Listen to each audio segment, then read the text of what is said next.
Hello, friends, and welcome back to Stories About Entitled People. Let's start today's video with a story that perfectly captures the play stupid games, win stupid prizes saying in action.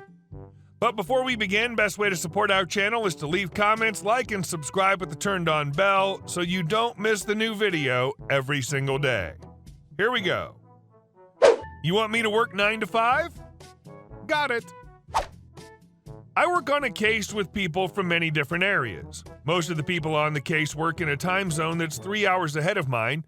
This means I often go on meetings or depositions that start at around 7 a.m. or earlier. A couple of weeks ago, I attended several days of a deposition starting at 5:30 for me each day. Those days, I left the office at around 3. My manager then called me into her office and demanded to know why I was leaving early every day. I told her the situation, but she didn't care. She said, "This is a 9 to 5 job. It doesn't matter if you're in earlier, you leave at 5. Otherwise, people will think it's okay to come in and leave whenever they want." Well, 9 to 5 it is. I started arriving at the office promptly at 9. This, unfortunately, led me to skipping several meetings, but alas, it can't be helped. One meeting I skipped, scheduled for 6 a.m., is an important bi-weekly one that my manager's also supposed to attend. She has never attended and always relies on me preparing her a report on the meeting so she can present it to her boss. When she asked for the report, I informed her that I was unable to attend the meeting since I work a 9 to 5 job and I don't want to give anyone the wrong impression. No report, sorry. As I left promptly at 5, I peeked through the window to her office and got a great view of her trying to explain herself to her boss. Today, she called me and dejectedly informed me that I can leave the office whenever I want from now on. I just don't understand why there are so many bosses and managers who choose control over common sense. Good job, OP. I'd rather work a few hours before everyone else gets in and leave early myself. And our second story. Don't want to believe in what the Navigator has to say? Let's add 2 hours to our travel time. This is a story about how my mother insisted that Waze navigating application is not accurate and how my dad maliciously complied. So, we were coming home from a 250-kilometer ride from a beach resort. As we stopped by the last gas station before the end of the expressway, my dad opened up Waze, set home as destination, and took off. Now, a little off topic, a major and very busy highway in the Philippines is called EDSA, a 24-kilometer stretch of road that runs through the center of Metro Manila. What makes this a really bad road is that heavy traffic is normal and bumper-to-bumper situations can happen. Just to give you a perspective, on a busy day, you'll be driving at a blazing speed of 15 kilometers an hour, 9.3 miles per hour for my Imperial friends, and this is a 4-lane road each side. Back to the story.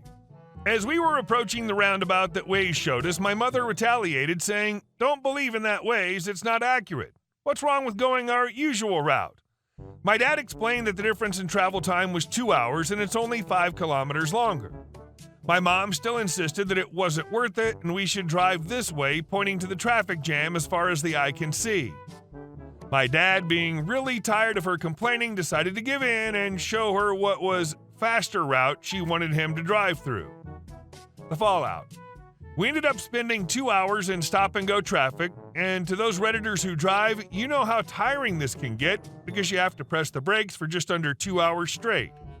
Midway in the traffic, my mom starts to complain about why we didn't follow Waze and all the other things she decided and blamed it on us, and either my dad or me had the energy to complain.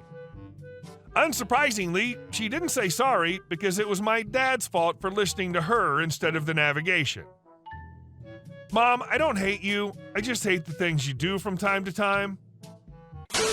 And our last story. But what about the inheritance? So this is a long, old story involving my mom's aunt, all circulating since my mom's mom, my grandma, passed away. Note to this story, I'll refer to them as my aunt and uncle as the only names I've known them as, and this is an important note on why money ruins families. So background on my grandma. My grandma was the result of her parents having sex before marriage when it was not acceptable, which forced my great-grandparents to get married. Growing up, there was a lot of resentment to my grandma and a large amount of abuse, which did carry over to my grandma's brother, who was the golden child and I know as uncle.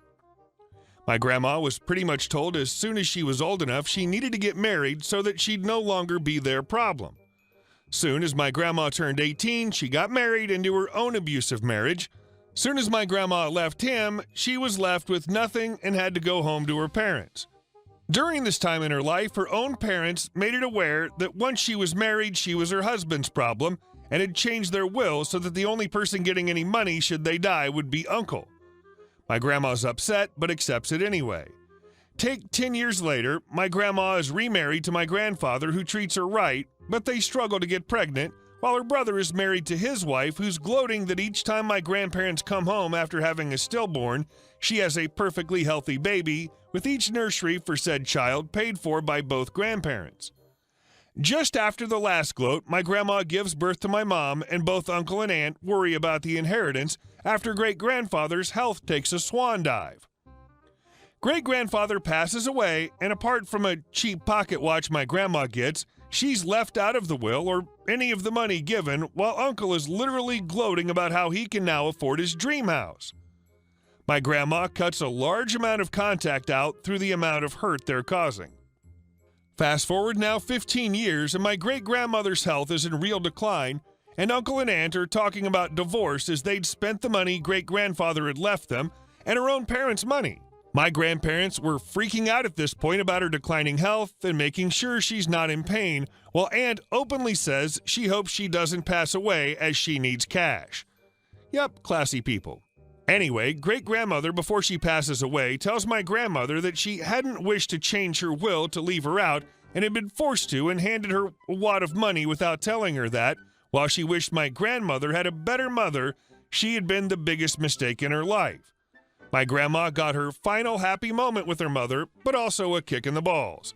My aunt and uncle hadn't been there at all, so when they finally show up, they're taking claim to items and saying, nothing must leave the house until the will is sorted.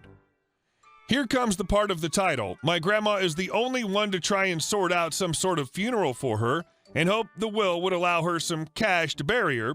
But as you guessed it already, aunt and uncle make it clear they're in charge of the will and anything to be passed around. They take charge of the funeral, pretty much shoving my grandmother out, and to add insult to injury, shortly after the service, they informed my grandma that she'd been left nothing in the will and how great-grand hadn't bothered to include her for anything at all. Just a general note here, my mom during the service had gone to my great-grandma's house and had broken in to take a couple of items she knew my grandma wanted, which was 2 photo albums, a few small rings, and 2 small statues, so my grandma actually gained some items from it all. My grandma didn't try to see if she could fight them to get anything, but pretty much gave up and just cut complete contact with them, especially after they refused to attend her own husband's funeral. So fast forward to a giant time skip to 2009, and I'm 10 going on 11, with no idea really who aunt and uncle, apart from they send us a Christmas card once a year and occasional birthday card, but my grandmother's health is really deteriorating. My grandma pretty much knew her time was up and had spoken more openly on her upbringing.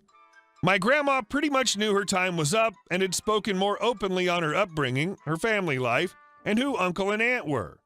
Turns out uncle had tried to reconnect when aunt left him, once again over money problems, but since himself and aunt had reconciled, my grandma left him to his own death sentence, but uncle knew my grandma's health had really gone downhill once again. Anyway, my grandma happens to suffer a stroke at 78, and along with having diabetes and is pretty much blind, my grandma knows her time was coming to an end quicker than we all wanted to accept. She made my parents aware that under no circumstances are we to accept aunt and uncle into our lives, as aunt had been trying to call more often under the impression wanting to ensure my grandma had a will. Shortly after my grandma returns from rest care, my uncle visits her and attempts to pressure her into changing her will to ensure he's made in charge, as in his opinion, mom will not cope with the pressures of planning your funeral and sorting out the house sale. My grandma had apparently agreed and was only stopped from doing so when she asked my dad to take her to an appointment to change the will. She told my dad her master plan, and my dad takes her to the appointment. Fast forward to the end of August, and my grandma's health rapidly declines in 24 hours to the point she was happy and healthy to being in the back of an ambulance. She's rushed to the hospital and manages to survive another 24 hours before she passes away. My mom had informed uncle and aunt of my grandmother's condition, but they refused to visit at all. And this sends my mom into a meltdown that she was alone in the world with 2 young children having to cope with planning a funeral. 3 days later is actually the first time I meet aunt and uncle in the flesh. They wanted to visit to discuss my grandma with my mom. Now, this is a little blurry to me. However, I do remember my uncle being sad about her passing away, and he did play with mine and my sister's Lego blocks with me and my sister, while aunt did question into why my grandma had died so soon, and also if we knew if there was any cash left to them. My mom, whilst upset, answered as many questions as she could before forcing them out as they were upsetting her further. So my grandma's funeral had to be set, so it would either be held on my birthday or my aunt's son's birthday, which are 2 days apart. The parents had to choose aunt's son's birthday as they didn't really want to be on their oldest daughter's birthday. This set a bad mood for the day as they tried to inform aunt and uncle of the news, but had been ignored completely. The service was held, and before it could even start, my aunt's pressuring my parent to allow myself and my sister to sit with her side of the family. My parents kept us to their side of the family and start ignoring them. After the service is when this finally blows up. We had a small get-together afterwards when people came around to celebrate my grandma's life. A lot of her friends made big deals out of my sister by giving us a memory box of possessions they had that reminded them of my grandma. This had just been given to us when Aunt starts boasting that Uncle has the power of the will and they plan to take a certain amount for all the stress it caused on them. Joke's on them, though. My dad asked them in which copy of the will was this the case, to which they reply, the last copy she ever made. See, if you remember from further back up, my grandma had changed her will, with my dad being there, and this is where my dad slams down the power moves.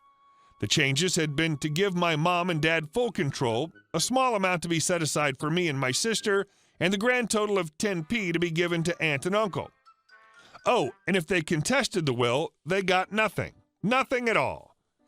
As you can imagine, being told that, they blew their lid, swearing and upsetting the kids in the room, and I remember being shuffled upstairs as my mom and dad kicked her out. Anyway, Aunt being a douche, she contests the will and loses the grand total of 10p left to her and my uncle. My mom, by then, had sold off a lot of possessions she didn't want to keep, and the house sale had pretty much been finalized by the time my uncle came begging for items to remember my grandma with, or to be given a small amount of money that was rightfully his, as surely as sister wanted to leave him something in the will. My mom laughed him out of her house, and that was the last time we actually saw either one of them. Why do I write this now, though? Well, it turns out in 9 years of being little to no contact, my uncle had died during the summer for us to only find out at Christmas via a Christmas card. Don't worry, though, he was surrounded by loved ones, as Aunt so gracefully put it, but neither of them had much money left. For his funeral, his children had to beg, borrow, and steal the cash to afford his funeral, and in the Christmas card, they asked if we could give them some money. Well done. As crappy as they are, nothing will tear apart a family like money. Hey guys, thank you all for watching the video. I'll see you in the next one.